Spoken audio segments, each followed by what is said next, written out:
Ô pessoal, tudo bem? Sou eu, professor João Ricardo.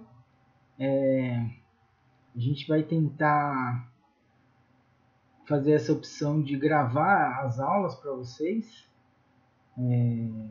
nesse período complicado que o mundo, né? Nós todos estamos vivendo, mas tentando minimamente manter as nossas atividades, né? Então, uma das possibilidades, existem algumas possibilidades para a gente continuar trabalhando assim à distância. Eu vou testando elas e a gente vai vendo o que parece ser mais legal. Existe uma plataforma chamada Zoom, que alguns professores têm utilizado para conectar os alunos. Tem uma questão de ter o pessoal todo se conectar, né? E é uma possibilidade, eu acho que é uma ferramenta legal. Mas eu tô pensando em gravar as aulas, subir elas para o YouTube e vocês acessam e podem assistir quantas vezes quiserem. E aí a gente, depois de uma sequência de aulas, a gente marca uma reunião dessas via Zoom, via esse aplicativo Zoom mesmo. E aí todo mundo fica online e fica liberado para a gente conversar, ver o que vocês estão achando e assim sucessivamente, tá? A minha conta de e-mail também eu tenho acessado constantemente, né? E o meu WhatsApp também está disponível para vocês mandarem o que vocês tiverem de dúvidas e sugestões, tá bom? Então é isso. Eu estou usando esse fone aqui que eu fico parecendo o Galvão Bueno, né? Mas é porque fica melhor para a qualidade da gravação, tá? Então a gente não tem muita experiência nisso, nem tipo de profissionalismo, né? Estamos aprendendo a mexer nessas ferramentas, então vocês também deem um desconto na questão da qualidade, né? do material que a gente vai criando, certo? Depois que tiver expertise, eu imagino que vai melhorando essas coisas, mas agora de começo é isso que a gente está conseguindo organizar. E também vou tentar fazer isso daqui. Eu imagino que esse vídeo não possa passar de 25 minutos, meia hora as aulas, entendeu? Mas é porque senão começa a ficar um vídeo cansativo, né? Então é por isso que a gente vai também ter uma certa preocupação com a questão do horário, né? Então, bom, as nossas aulas estavam, a gente no dia que a gente ia ter aula sobre a competência do agronegócio brasileiro, aí houve uma solicitação, digamos assim, né, para não, para a gente não passar uma atividade e tal. Um texto que está hoje a gente vai conversar sobre esse. É um texto do Macilon Araújo, que está no livro do Macilon Araújo. O livro chama Fundamentos do Agronegócio, né? E o texto é o capítulo 7, que é um capítulo muito curtinho, comparado com outros que a gente tem lido, inclusive mais densos, né? É um livro muito curtinho que fala sobre a competência do agronegócio brasileiro, né? Então a gente viu a evolução da agricultura, como é que ela chega até formar os complexos agroindustriais. A gente trouxe um pouco mais para o local, para a gente ver a nossa competitividade, a nossa competência local através da mundicultura. Então, efetivamente, a gente tem um agronegócio que a gente pode considerar ele como competente, né? Ele tem pontos positivos e tem pontos ainda que precisam ser melhorados, né?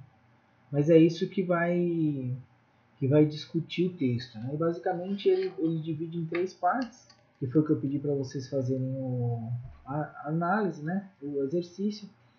Uma parte que é a competência antes da porteira, a competência dentro da porteira e a competência depois da porteira. Então, isso é uma forma um pouco mais recente de chamar tudo todo aquele conjunto de atividades que acontecem antes da produção agrícola efetivamente, né? Tudo que tem antes da atividade agropecuária. Então, se você não quer entrar nessa atividade e você precisa comprar, por exemplo, se for aqui na nossa região, você vai comprar uma terra nua. Então, o que é que você precisa antes de você produzir? Vamos imaginar, precisa de um sistema de irrigação.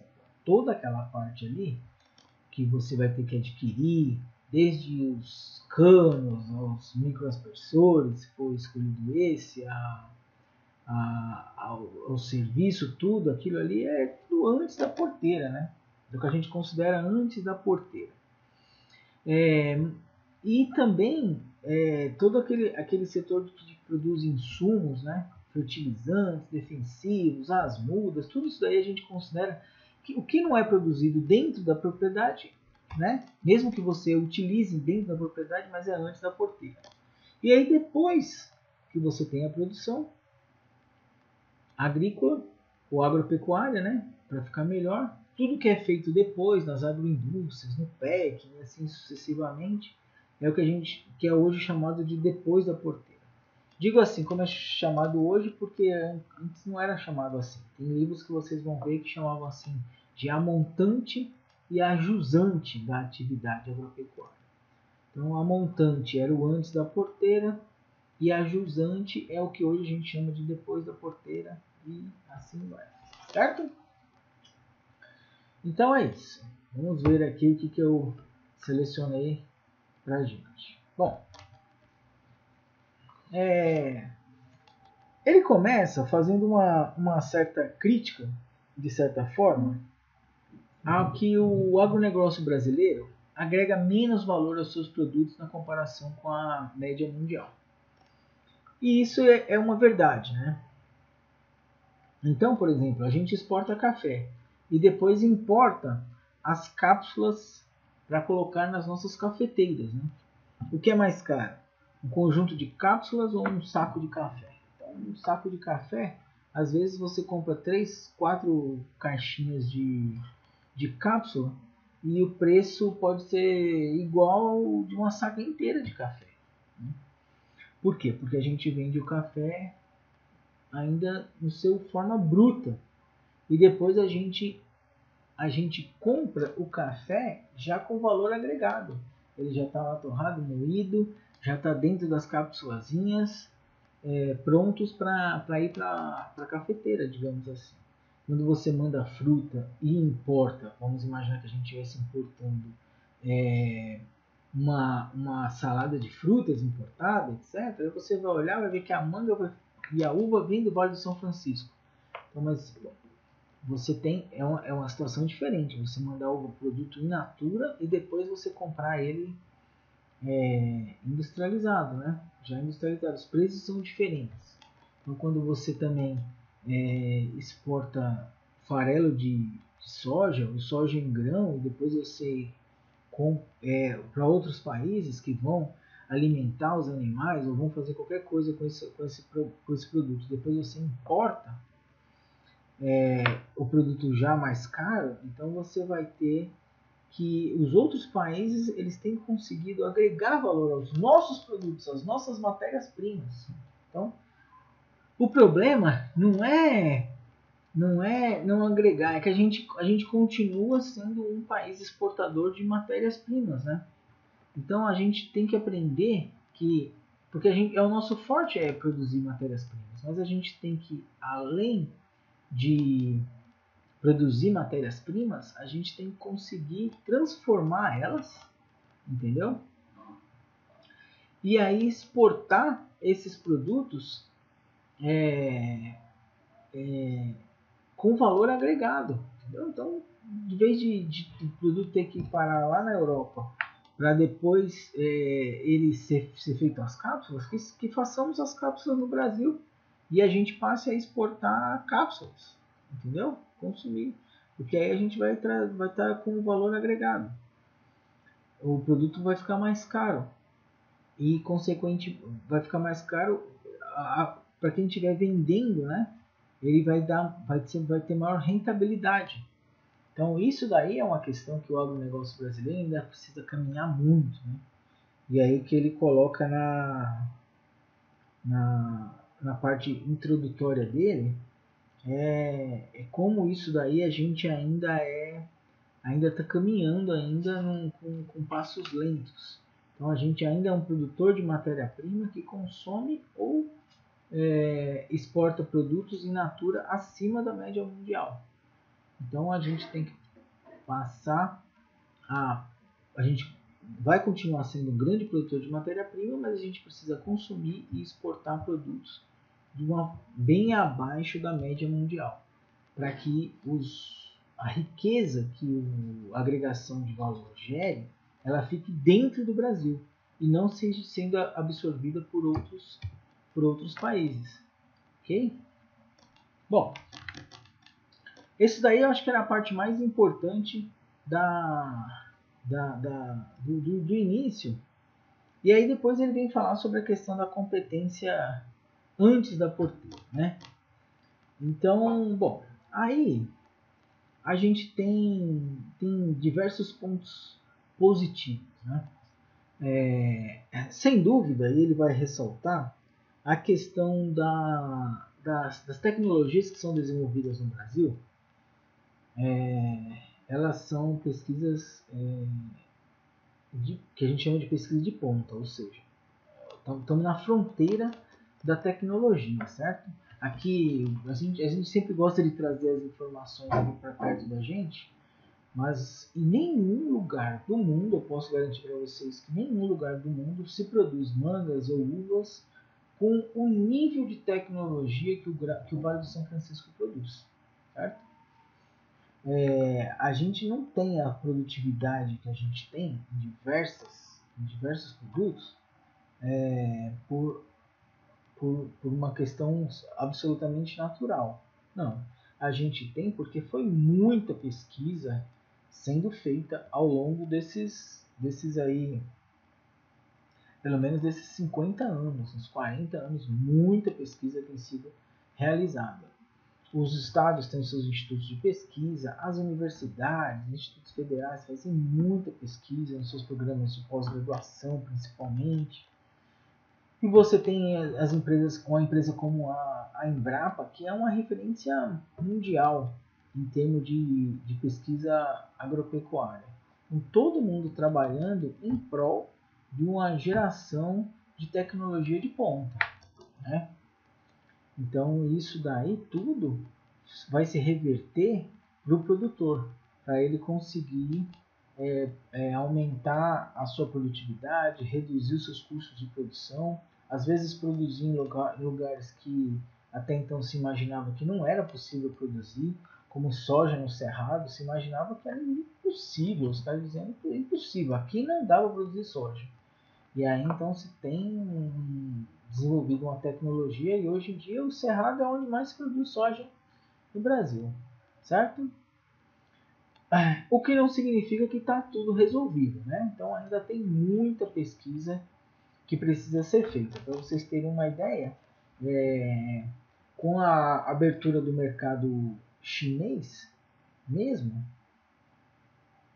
para as nossas frutas, não é garantido que elas consigam chegar lá com um nível de qualidade exigido, né? Mínimo exigido, entendeu? Então, se tem uma procura por tecnologia. Como é que você vai conseguir trabalhar ali os containers, né? Controlar aquela atmosfera que fica ali as frutas, para que a planta consiga resistir o máximo possível, né? Ao longo período ali, às vezes mais de um mês, ou em torno disso, né? Dentro do container, dentro do navio.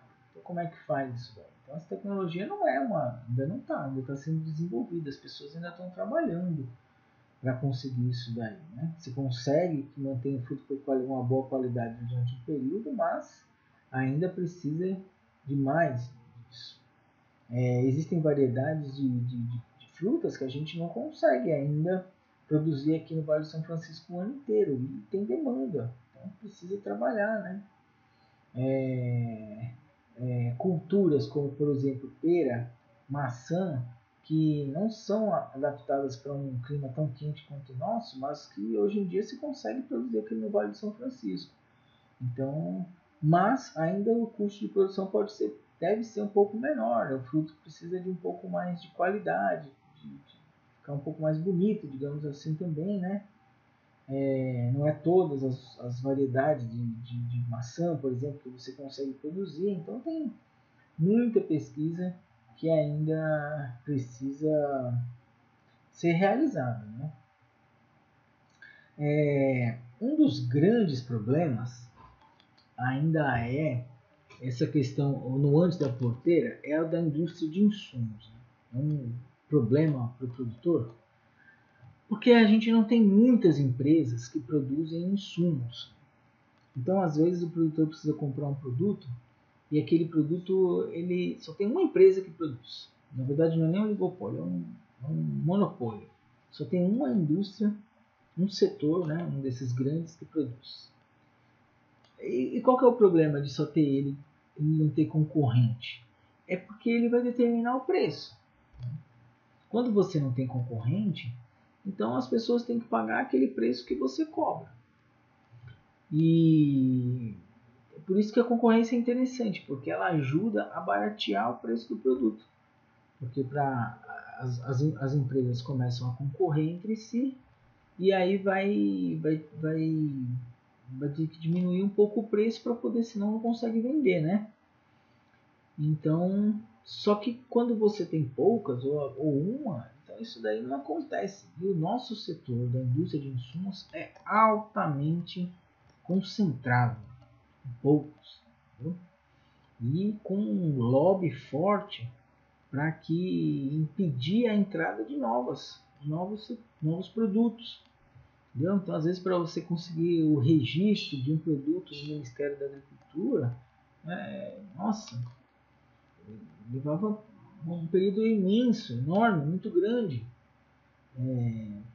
O, a, Recentemente, o Ministério da Agricultura tem conseguido acelerar esse processo, felizmente, que vai facilitar que se tem uma possibilidade de você escolher, se chegar na loja e você escolher um insumo específico de que marca que você vai comprar. E aí, já que são todos iguais, você vai tentar procurar aquele que é o mais barato, né? Então, isso daí ainda tem uma questão complicada que a gente precisa ser trabalhado, né? Mas se tá tentando organizar isso. Além de que ainda tem muito produto que é importado. Isso daí, assim, esses produtos importados, quando você pega o custo de produção, eles não representam a maior parte do custo de produção. A maior parte sempre normalmente acaba sendo mão de obra, tal. Mas se precisa tomar cuidado, porque tem uma parte sim que é dolarizada. Você conversa com os produtores, ou você conversa com os distribuidores, o pessoal que trabalha com venda de produto agropecuário, então você sabe que eles têm uma tabela e os preços são em dólar. Quando o dólar aumenta, como tem aumentado recentemente, né? Então, você precisa praticamente R$ 5 para conseguir $1 nos últimos dias, os produtos os insumos vão ficando mais caros. E isso vai encarecendo o custo de produção do produtor. Então imagine uma situação que você tem que com insumos dolarizados, o insumo é dolarizado, só que o preço é em real. Entendeu? Então o insumo dolarizado aumenta o custo de produção. Só que o preço de venda do produto continua o mesmo em real, afetando diretamente a rentabilidade. Né? Então, é uma situação bastante complexa. Né? a gente precisa, de alguma forma, diminuir essa dependência que a gente tem de alguns produtos que são importados, tá? Bom, dentro da porteira, o Brasil não tem como você negar que na maior parte dos produtos ele não é extremamente competente, ele é muito competente. Uma das formas de a gente analisar essa questão da competência, né, o autor trouxe aí na tabela 7.2, quando ele fala da produtividade, o problema é que a produtividade dele, aqui os dados vão até 2001, né? Então eu peguei dados mais recentes que a gente tem ali no IBGE, que vai de 2004 até 2018, certo? Então você vê que essa produtividade do algodão, do arroz, do café, do feijão, do milho, da soja, do trigo, né? Que ele traz aqui. Então eles aumentam o que? Desde os anos 90. Então dos anos 90 até aí praticamente 2020 você tem um crescimento, uns períodos de um crescimento maior, depois uma certa estabilidade, mas você não tem redução de produtividade, você sempre está conseguindo alguma coisinha a mais, um incremento na quantidade produzida. Produtividade basicamente é quanto você produz por área, né? Num hectare, quanto é que você produz, certo? Então as pessoas têm conseguido produzir mais por hectares. O que é uma das variáveis que a gente utiliza para mostrar competência. Por exemplo, nós somos tão competentes nas nossas frutas que a gente consegue produzir com uma produtividade maior do que o restante do país, né? Então a nossa produtividade é maior do que a média nacional e é maior do que a média mundial também. Então os outros países nenhum consegue ter uma produtividade tão grande, tantas frutas por hectare como o Brasil consegue. Então isso daí diminui o que a gente chama de custo unitário. Lembra que o nosso custo unitário, ele às vezes para determinados produtos, né, ele ainda acaba sendo um pouco caro, para outros não, né? Então a gente consegue ser líder nas exportações, a gente é líder de produção e exportação em diversos produtos. Se não é líder, é um dos 3 primeiros, é um dos 5 primeiros em quase todos os produtos do agronegócio, né? Então é uma questão absolutamente relevante, né? A gente conseguir ser competente dentro da porteira.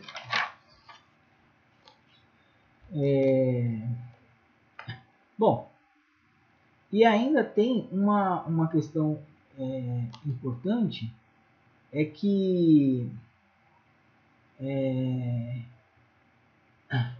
a produtividade é uma variável importante, mas ela não está relacionada com a outra questão fundamental, que é a questão da qualidade, né? A qualidade também é um diferencial do produto brasileiro, né?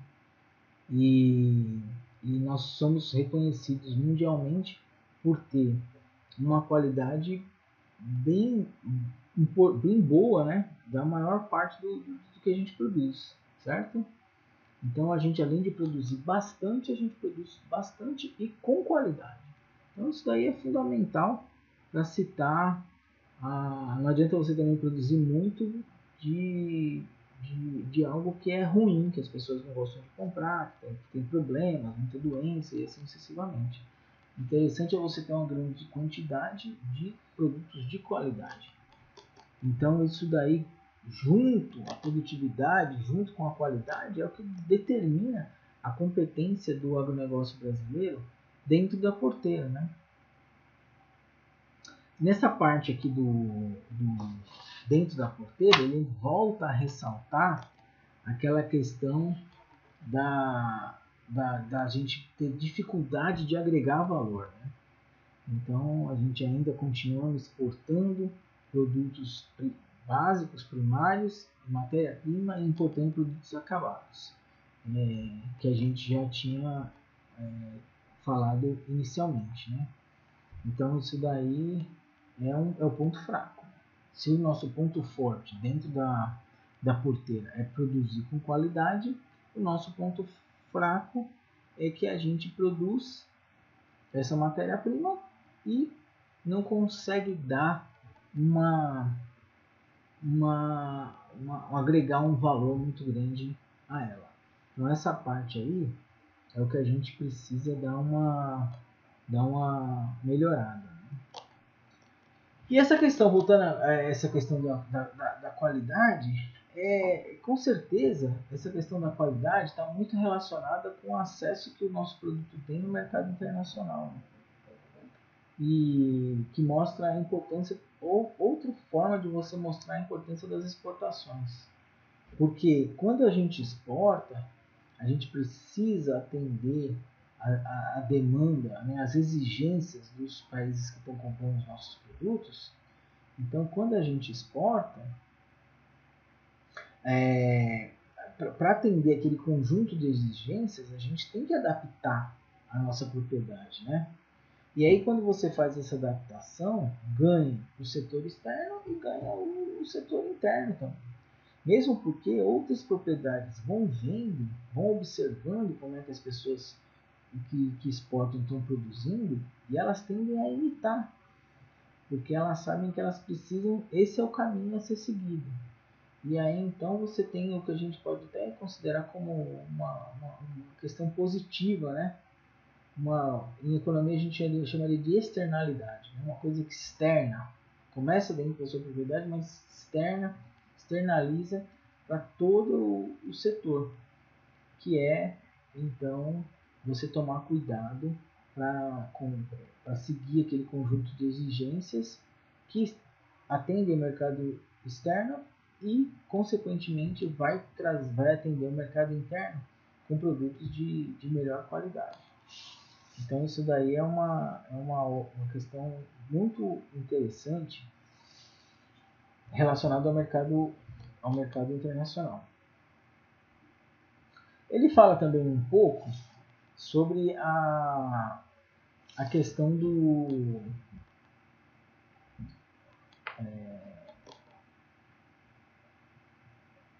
subsídios, né? Veja, não é fácil você competir com outros países. Por quê? Porque existem outros países em que os produtores eles recebem um apoio para produzir, né? E no Brasil isso daí não tem, né? Então, isso daí é uma questão para ser considerada. Você precisa ser competente, inclusive, para conseguir competir com esse pessoal. E o Brasil efetivamente conseguiu.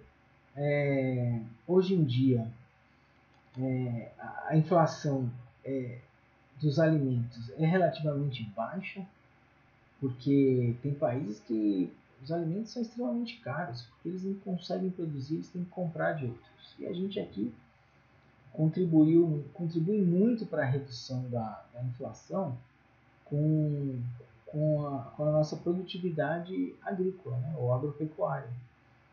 Então, quando um produto desse começa a encarecer, como às vezes acontece com o tomate, com o feijão, com a carne no final do ano passado, isso rapidamente aparece na mídia, né? Porque as pessoas estranham, né? Quando chegam para comprar um alimento e ele está com preço mais alto. Né? Mas o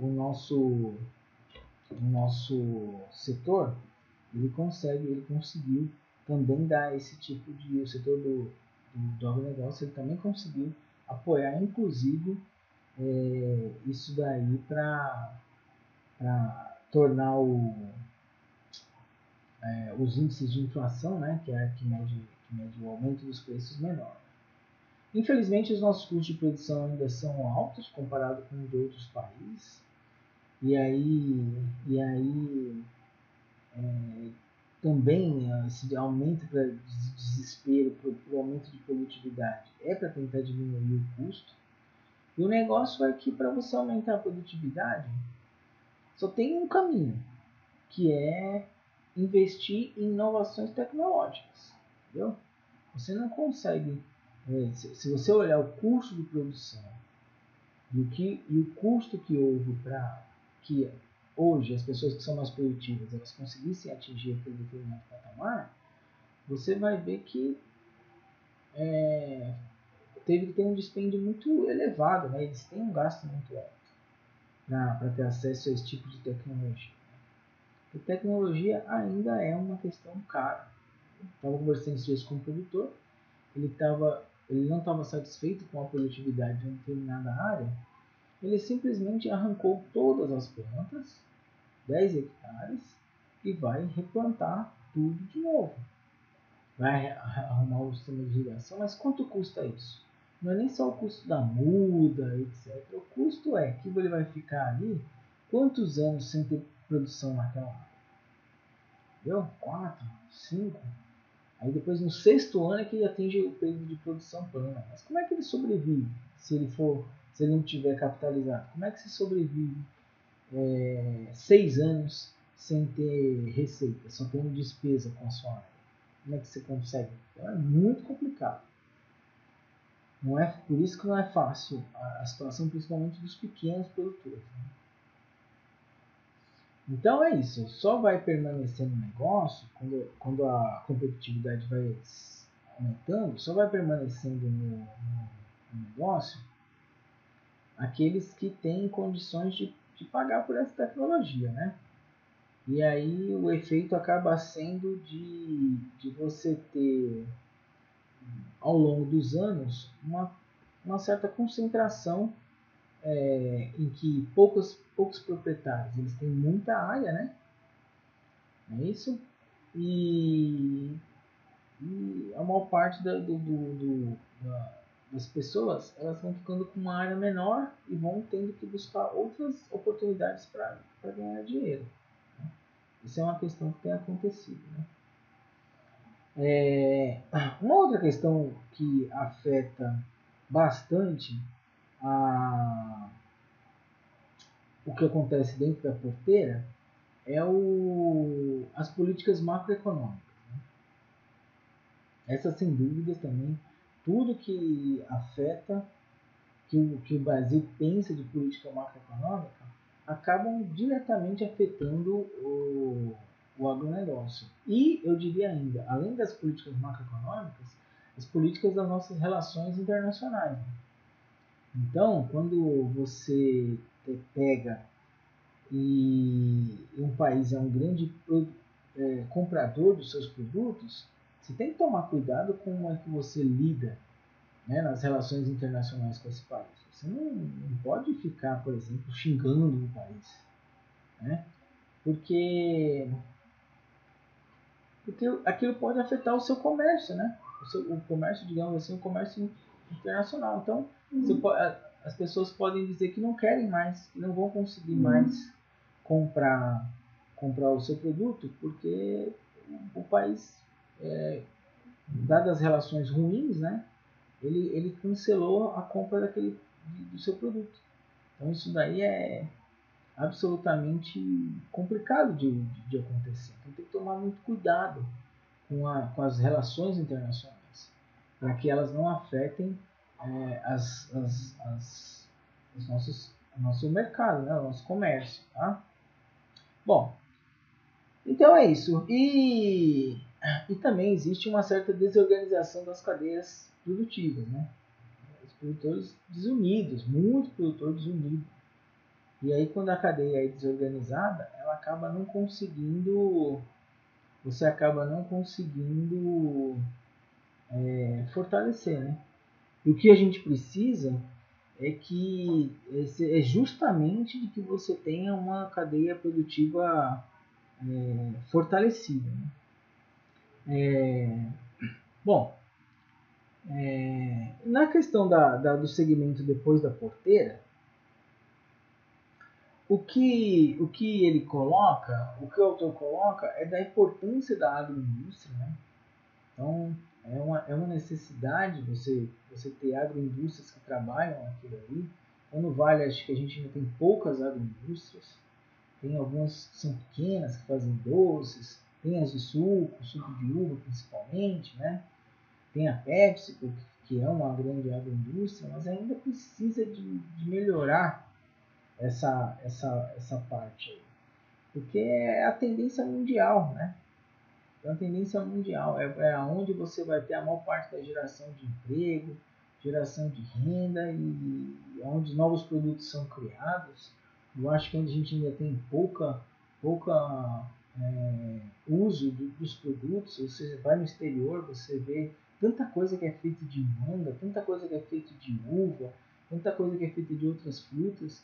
E aqui no Brasil você vai no supermercado e você vê, praticamente você procura e vê a fruta in natura. Fora isso, você olha nos outros, você vê pouca coisa, né? Então precisa fazer esse ajuste aí, né?